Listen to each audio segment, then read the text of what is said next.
SC/ST आरक्षण के अंदर कोटे पर सुप्रीम कोर्ट का बड़ा फैसला।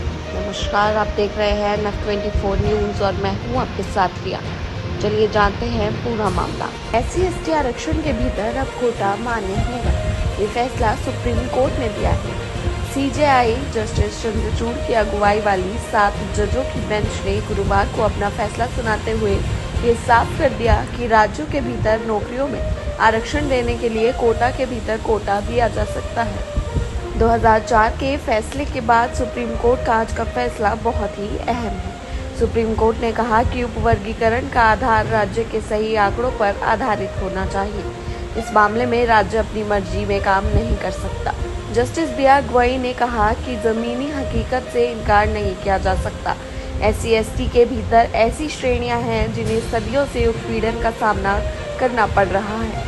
SC/ST के सदस्य अक्सर प्रणालीगत भेदभाव की वजह से सीढ़ी पर चढ़ने से सक्षम नहीं होते हैं। अनुच्छेद 14 जाति के उपवर्गीकरण की अनुमति देता है। अदालत को यह जांचना चाहिए कि क्या वर्ग स्वरूप है और किसी उद्देश्य के लिए एकीकृत नहीं किए गए वर्ग को आगे वर्गीकृत किया जा सकता है। अदालत ने कहा, हालांकि आरक्षण के बावजूद निचले तबके के लोगों को अपना पेशा छोड़ने में कठिनाई होती है। जस्टिस BR गवई ने सामाजिक लोकतंत्र की आवश्यकता पर दिए गए BR अम्बेडकर के भाषण का हवाला देते हुए कहा कि पिछड़े समुदायों को प्राथमिकता देने राज्य का कर्तव्य है।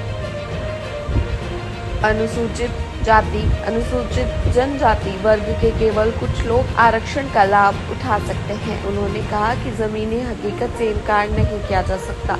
SC/ST के भीतर ऐसी श्रेणियां हैं जिन्हें सदियों से उत्पीड़न का सामना करना पड़ रहा है। उपवर्गीकरण का आधार यह है कि एक बड़े समूह में से एक ग्रुप को अधिक भेदभाव का सामना करना पड़ता है। उपवर्गीकरण का मामला 2020 का है, जब जस्टिस अरुण मिश्रा की अगुवाई वाली 5 न्यायाधीशों की पीठ ने कहा था कि राज्य सरकार सबसे कमजोर लोगों के लिए केंद्रीय सूची में अनुसूचित जातियों और अनुसूचित जनजातियों को उपवर्गीकरण कर सकती है। हालांकि इस बेंच द्वारा दिए गए दृष्टिकोण एक अन्य 5 जजों की बेंच द्वारा 2004 के फैसले के विपरीत था। इस फैसले में कहा गया था कि राज्यों को एक तरफा अनुसूचित जाति के सदस्यों के एक वर्ग के भीतर एक वर्ग बनाने की अनुमति देना राष्ट्रपति की शक्ति के साथ छेड़छाड़ करना है। विपरीत विचारों का सामना करने पर यह मामला 7 जजों की पीठ को भेजा गया।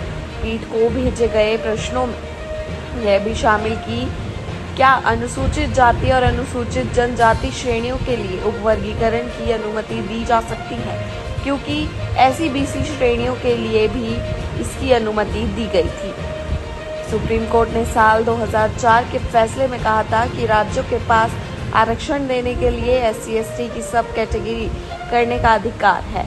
अदालत के सामने अब मुद्दा एक बार फिर से कोर्ट के भीतर कोटा का था। अब अदालत ने साफ कर दिया है कि कोटा के भीतर कोटा दिया जा सकता है। अनुसूचित जाति और अनुसूचित जनजातियों के आरक्षण के लिए उपवर्गीकरण को कोटा के भीतर कोटा कहा जाता है।